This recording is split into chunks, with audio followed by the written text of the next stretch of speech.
अगर बायोलॉजी में अगर हम लोग खुलकर नहीं पढ़ेंगे तो फिर बायो का मतलब ही क्या है। और आपको पता है आप बायोलॉजी किससे पढ़ रहे हो? आप बायोलॉजी पढ़ रहे हो निधि मैम से, जो हर चीज आपको एकदम डिटेल में और सटीक चीज बताती हैं। ठीक है, अगर हम लोग बायोलॉजी पढ़ रहे तो बायोलॉजी में शर्माना कैसा? और अगर शर्मा रहे हो तो भैया फिर तो आप बायोलॉजी पढ़ना बंद करो, वीडियो को एंड करो और घर में जाओ आराम से सो जाओ, है कि नहीं? ठीक है, तो अगर आप लोग बायो पढ़ रहे हो तो बच्चा विदाउट बैड इंटेंशन नई नई चीजें जानने की कोशिश करो, जिसमें से आज हमारा एक टॉपिक आज हम स्टार्ट करने वाले हैं, शुक्राणु का निर्माण, यानी मेल के अंदर स्पर्म कैसे बनता है। तो आइए जल्दी से इस सफर में चलते हैं और देखते हैं मेल के अंदर शुक्राणु का निर्माण कैसे होता है।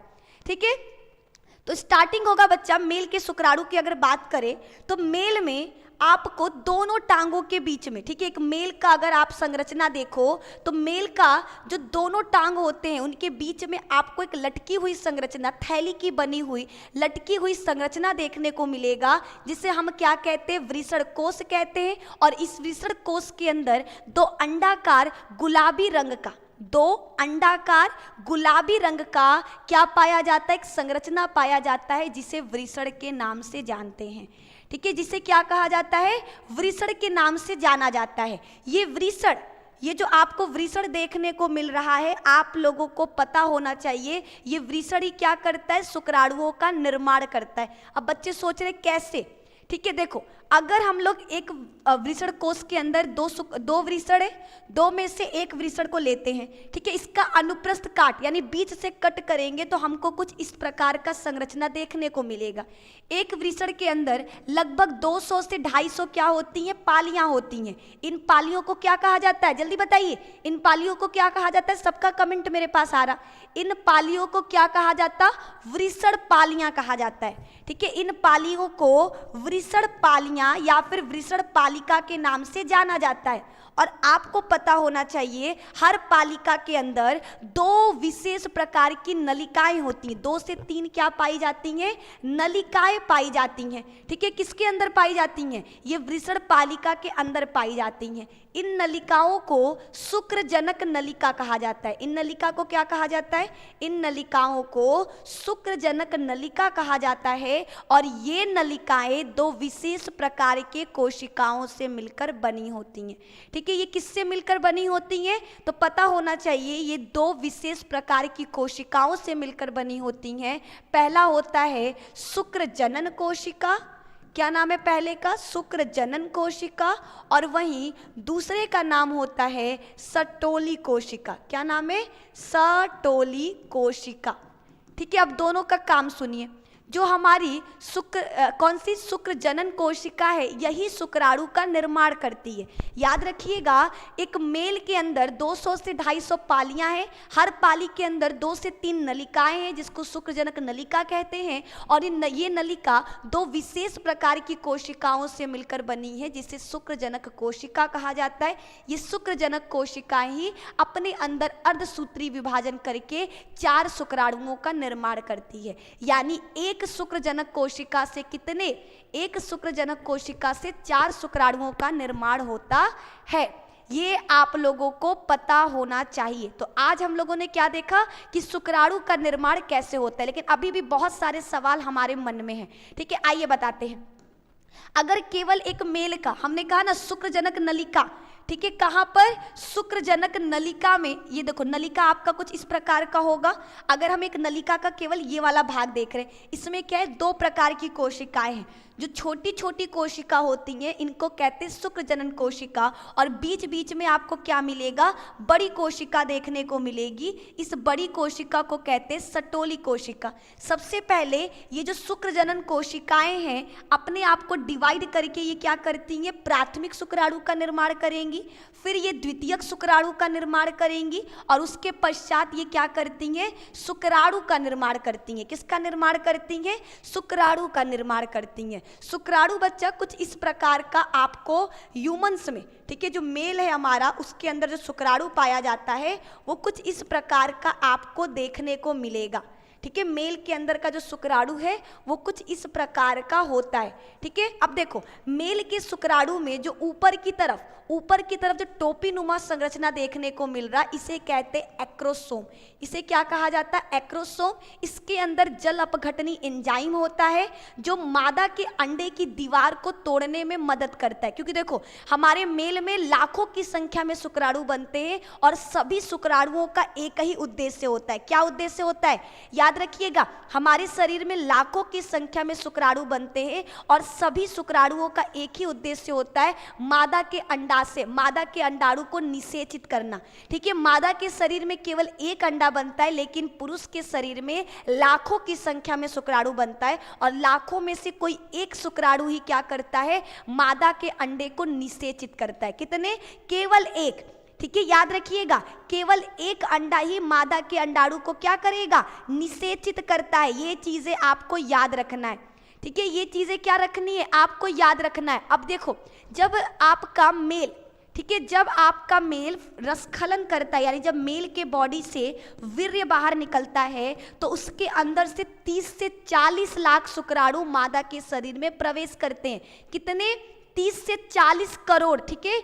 एक मैथुन क्रिया में, मेल और फीमेल के मैथुन क्रिया में लगभग आपका 30 से 40 करोड़ शुक्राणु मादा के शरीर में प्रवेश करते हैं और इस 30 से 40 करोड़ में से मात्र एक शुक्राणु ही मादा के अंडाणु तक पहुंच पाता है। अब सवाल है मैम इतने जाते हैं केवल एक क्यों बचता है? जब हमारा शुक्राणु मादा के शरीर में पहुंचता है तो आधे शुक्राणु तुरंत क्या हो जाते हैं? मर जाते हैं, क्योंकि जो हमारा मादा का गर्भाशय है उसे लगता है कि कोई बाहरी हमलावर आया, कोई रोगाणु आया है तो वो मार देगा।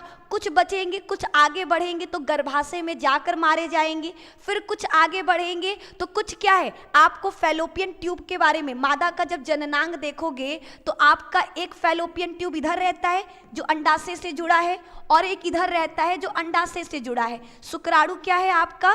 मादा के योनि से होता हुआ ये क्या है? अंदर की तरफ प्रवेश करेगा इस तरीके से, ठीक है। अब कुछ शुक्राणु क्या है? अंडा, जैसे मान लो हर महीने में अलग अलग डायरेक्शन से आपका क्या होता है? अंडाणु बनता है। अगर जैसे एक महीने में इधर अंडाणु बना तो नेक्स्ट मंथ में यहाँ, यानी दोनों फैलोपियन ट्यूब में अंडाणु एक साथ नहीं आते, ठीक है। आपका एक बार में केवल एक अंडाणु। अब जैसे मान लो 40 करोड़ अंदर गए, 40 में से आपके लगभग माना जाता है कि आपके 20 से 30 करोड़ मारे जाते हैं, ठीक है। कुछ बच गए, कुछ आगे बढ़ेंगे, गर्भाशय में मारे गए। 200 क्या होते? 200 शुक्राणु ही आपका गर्भाशय में प्रवेश कर पाते हैं। 200 में से 100 आपका इस दिशा में चले गए, 100 इस दिशा में आ गए। इन 100 में से आपके 80 शुक्राणु ऐसे होंगे जो अपना शक्ति खो चुके होंगे, जो अब तेज नहीं दौड़ पाएंगे। बचेंगे 20 में से 5 क्या होगा? फैलोपियन ट्यूब में आते ही क्या होंगे? रोमाव से फंसकर मर जाएंगे। बचेगा 5 में से कोई एक ही क्या होगा? आपका इस अंडे से निषेचन कर पाएगा, अंडे को क्या करेगा? निषेचित कर पाएगा। और जैसे ही शुक्राणु और अंडाणु आपस में मिलते हैं, इस प्रक्रिया को निषेचन कहा जाता है और निषेचन के उपरांत युग्मनज बनेगा जो आगे चलकर भ्रूण में बदल जाएगा। युग्मनज ही आगे चलकर किस में बदलता है? युग्मनज ही आगे चलकर भ्रूण में बदल जाता है। तो ये आपका पॉइंट। अब देखो सवाल है कि मैम जो शुक्राणु है उसके पास पैर तो है नहीं, तो वो मेल से फीमेल के बॉडी में कैसे आता? तो शुक्राणु के पास पैर नहीं होता, लेकिन ये पूंछ होता है।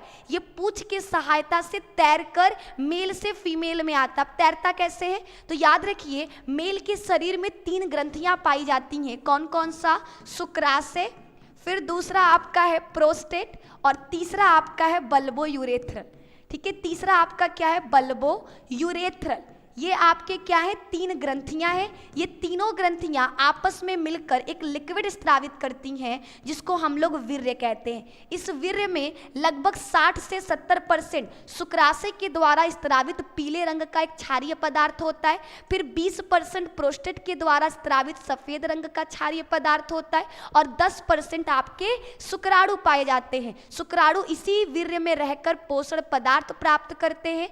बल्बो यूरेथ्रल शिश्न को क्या करता है, आपका लुब्रिकेट करने का काम करता है और मूत्र नलिका को स्वच्छ करने का काम करता है। ठीक है, मूत्र नलिका में मूत्र के छोटे छोटे बूंदे पाए जाते हैं, उनको साफ करने के लिए किसका इस्तेमाल होता है?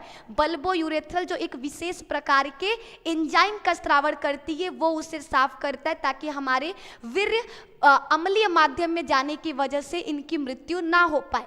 ठीक है, जब मेल और फीमेल फर्स्ट टाइम मैथुन की क्रिया करते हैं तो मेल के शरीर से क्या होगा? ये शुक्राणु फीमेल के बॉडी में जाएगा। ठीक है, ये शुक्राणु कहाँ जाएगा? फीमेल के योनि में जाएगा और फीमेल के योनि से होता हुआ हमारा शुक्राणु मादा के शरीर में जहाँ अंडाणु है वहाँ तक पहुँचता है। इस तरीके से निषेचन की प्रक्रिया होती है। तो शुक्राणु का निर्माण भी हमने पढ़ लिया और शुक्राणु कैसे मादा के शरीर में जाता है हमने ये भी देख लिया। ठीक है, यहाँ तक किसी को कोई दिक्कत है? यहाँ तक वीर्य, कुछ बच्चों का सवाल, देखो वीर्य बच्चा दिखने में कैसा होता है, एक बार आप लोग ये देख लो। ठीक है, वीर्य को देखने से पहले ये आपका क्या है? अंडाणु है। अंडाणु की जो दीवार होती है बच्चा, उसमें दो प्रकार के दीवार होते हैं, कोरोना रेडिएटा और जोना पेलुसिडा। उन दोनों को तोड़ते हुए हमारा शुक्राणु क्या होता है? मादा के शरीर में पहुंचता है, मादा के अंडाशय में पहुंचता है। फिर देखिए आगे, अब देखो हमने कहा कि नर, इसमें जो मनुष्य है वो कौन सा जनन करता है? लैंगिक जनन। लैंगिक जनन में हमें क्या चाहिए? एक नर चाहिए और एक मादा चाहिए। नर के शरीर में क्या बनेगा? नर युग्मक बनेगा और मादा के शरीर में क्या बनता है? मादा युग्मक बनता है। हमने कहा नर अपने गुणसूत्र का आधा गुणसूत्र क्या करता है? अपने युग्मक को देता है। ठीक है, जितने भी मनुष्य है नर और मादा, वो अपने गुणसूत्र का आधा गुणसूत्र ही अपने युग्मक को देंगे। यानी नर के अंदर कितने गुणसूत्र होते हैं? 44 प्लस XY। तो ये अपने नर युग्मक यानी शुक्राणु को क्या देगा? ये अपने शुक्राणु को या तो 22 प्लस X दे सकता है। ठीक है, 44 का आधा 22 और XY में से कोई एक देगा, यानी कभी X दे देगा तो कभी क्या देता है? 22 प्लस Y देता है। अगर 22 प्लस X मादा के शरीर में जाएगा तो लड़की उत्पन्न होगी और अगर 22 प्लस Y वाला शुक्राणु मादा के शरीर में जाएगा तो लड़का उत्पन्न होगा। इसके बारे में पहले ही आपको बता चुके हैं। फिर अगर बात करें मादा का, तो मादा का लिंग गुणसूत्र होता है 44 प्लस XX। मादा क्या करती है? मादा युग्मक का निर्माण करती है जिसे हम अंडाणु कहते हैं और इस अंडाणु में आपको क्या मिलेगा? आधा गुणसूत्र यानी 22 प्लस XX में से कोई सा भी देगी, क्या आएगा? X आएगा। ठीक है, तो इस तरीके से नर और मादा युग्मक हमारे पाए जाते हैं। जब ये दोनों आपस में मिलेंगे तो हमें क्या मिलेगा? 44 प्लस XX वाला संतान या फिर 44 प्लस XY वाला संतान देखने को मिलेगा। अगर 44 प्लस XX बनता है तो यानी लड़की और 44 प्लस XY बनता है यानी लड़का। ये आपका एकदम फुली तरीके से हमने क्या किया? कंप्लीट किया। अब ये देखो हमारा शुक्राणु बच्चा कुछ इस प्रकार का देखने को मिलेगा। ये क्या है? ये इसका पूंछ है। यहाँ पर माइटोकॉन्ड्रिया पाया जाता है जो इसको क्या देता है? ऊर्जा देता है। जैसे हम लोग इतना काम कर रहे, बोल रहे हैं तो हमारे शरीर में क्या है? एनर्जी। हमारे बॉडी में भी कौन बनाता है एनर्जी? माइटोकॉन्ड्रिया बनाता है। वैसे ही शुक्राणु को मेल से फीमेल के बॉडी में जाना है तो क्या चाहिए? एनर्जी चाहिए। वो एनर्जी कौन देगा? शुक्राणु के अंदर पाए जाने वाला माइटोकॉन्ड्रिया देगा। ऊपर का भाग इसका शीर्ष भाग कहलाता है जिसमें पिता के सारे गुण होते हैं। ठीक है, एक पिता का जितना भी आनुवांशिक पदार्थ है वो कहाँ पाया जाता है? तो याद रखिएगा वो शुक्राणु के शीर्ष पे पाया जाता है। ठीक है, और शुक्राणु के शीर्ष पर ही एक टोपी नुमा संरचना पाया जाता है जिसे हम एक्रोसोम कहते हैं। इसके अंदर एक्रोसोम एंजाइम पाया जाता है जो क्या करता है? जो हमारे अंडाणु के दीवारों को तोड़ने का कार्य करता है। आप उसको जल अपघटनी एंजाइम भी कह सकते हो। फिर आगे बढ़ेंगे। आगे मेल के वृषण में, ये मेल का वृषण है। यहाँ पर क्या होगा? यहाँ पर आपका शुक्राणु का निर्माण होगा। हमने आपको आज ही बताया कि मेल के शरीर में शुक्राणु बनने के बाद वो शुक्रवाहिनी से होता हुआ कहाँ पर आता है? शुक्राशय में आता है जहाँ पर वो स्टोर रहता है। जब मेल क्या करेगा? वीर्य रसखलन यानी वीर्य को बाहर निकालेगा तो शुक्राशय क्या करेगा? वीर्य को मुक्त कर देगा जो मूत्र नलिका से होता हुआ शिश्न के छिद्र से बाहर निकल जाता है। ये पूरी प्रक्रिया हो गई शुक्राणु बनने से लेकर शुक्राणु के बाहर निकलने तक की। फिर आगे बात करेंगे, ये हमारा वृषण है। क्या है ये आपका वृषण। वृषण में क्या था, हमें पता है वृषण में हमारी पालियां होती हैं 200 से 250, जिसको वृषण पालिका कहते हैं। हर पालिका के अंदर 2 से 3 नलिकाएं होती हैं जिनको शुक्रजनक नलिका कहा जाता है, और इन्हीं नलिकाओं के अंदर जो शुक्रजनक कोशिका होती है वो शुक्राणु बनाने का काम करती है। शुक्राणु को परिपक्व, देखो अब जैसे बच्चा, छोटा बच्चा पैदा हुआ तो उसको तो पता नहीं कि उसको आगे चलकर डॉक्टर बनना है कि पुलिस बनना है। अब ये कौन बताता है, ये आप उस घर के जो पेरेंट्स होते, माँ बाप होते, टीचर होते, वो बताते। वैसे ही शुक्राणु बन तो गया, लेकिन शुक्राणु को कौन बताएगा कि तुम्हारी जिंदगी का एक ही लक्ष्य है, मादा के शरीर में जाकर अंडाणु को निषेचित करना। ये बताता है वृषण के ऊपर, वृषण के आधे भाग पर एक नलिका पाई जाती है जिसे अधिवृषण कहते हैं। इसका काम है उसे बताने का, ठीक है। अधिवृषण क्या करती है, इन शुक्राणुओं को परिपक्व करने का काम करती है। जब हमारे शुक्राणु परिपक्व हो जाते हैं तो ये शुक्रवाहिनी, जो एक बहुत ही लंबी नलिका है, इससे होता हुआ कहाँ चला जाता है, शुक्राशय में जो ग्रंथि है वहां पर जाकर स्टोर रहता है। वहीं पर हमारा वीर्य क्या होता है, बना रहता है। उस वीर्य में मिलकर वो क्या करता है, खाने के लिए पोषक पदार्थ और एनर्जी का निर्माण करता है। ये आपका हो गया पूरी तरीके से कंप्लीट। शुक्राणु का संरचना बच्चा कुछ इस प्रकार का है। सभी बच्चों को शुक्राणु का संरचना बनाने आना चाहिए, ठीक है। एग्जाम में स्पर्म का स्ट्रक्चर कई बार आता है। जिन भी बच्चों को स्पर्म का स्ट्रक्चर नहीं आता वो सीख ले। स्पर्म में आपको क्या देखने को मिलेगा, एक पूछनुमा भाग देखने को मिलेगा। ऊपर की तरफ आपको क्या मिलेगा, एक्रोसोम, जो आपके अंडाणु के दीवार को तोड़ने का कार्य करता है। और अब सबसे लास्ट टॉपिक ये रहा हमारा स्पर्म, ठीक है। ये क्या है, ये आपका वीर्य है जिसको सेमन के नाम से जानते हैं, ठीक है। इसमें क्या है, ये आपका किससे निर्मित होता है, तो ये आपके नर के शरीर में पाए जाने वाली ग्रंथियों से होता है। शुक्राशय, प्रोस्टेट, बल्बोयूरेथ्रल, तीनों ग्रंथियों से एक विशेष प्रकार का लिक्विड स्रावित होता है जो आपस में मिलकर वीर्य का निर्माण करता है। वीर्य एक दूधिया पदार्थ है। तो आज यहीं पर हम लोग क्या कर रहे हैं, इस वीडियो को खत्म कर रहे हैं, ठीक है। तो आज की क्लास में बस इतना ही। आई होप आप लोगों को वीर्य का निर्माण, वीर्य और साथ ही साथ आपको शुक्राणु के निर्माण से लेकर जितने भी सवाल थे वो क्लियर हो। अगर आप लोगों को वीडियो पसंद आया तो प्लीज वीडियो को लाइक करिए और दोस्तों के साथ शेयर करना बिल्कुल भी मत भूलना। और नेक्स्ट डे किस टॉपिक पर वीडियो चाहिए कमेंट बॉक्स में जरूर याद से लिख देना, ठीक है। हम सभी बच्चों का कमेंट पढ़ते हैं तो प्लीज लिखिए। और आप सभी से रिक्वेस्ट है कि ज्यादा से ज्यादा वीडियोस को शेयर करिए। आप लोगों के लिए एक्स्ट्रा मेहनत निधि मैम करती हैं, तो मेरे मेहनत को देखते हुए प्लीज लाइक करो, शेयर करो। चैनल पे नए हो तो चैनल को सब्सक्राइब करो। धन्यवाद, बाय बाय।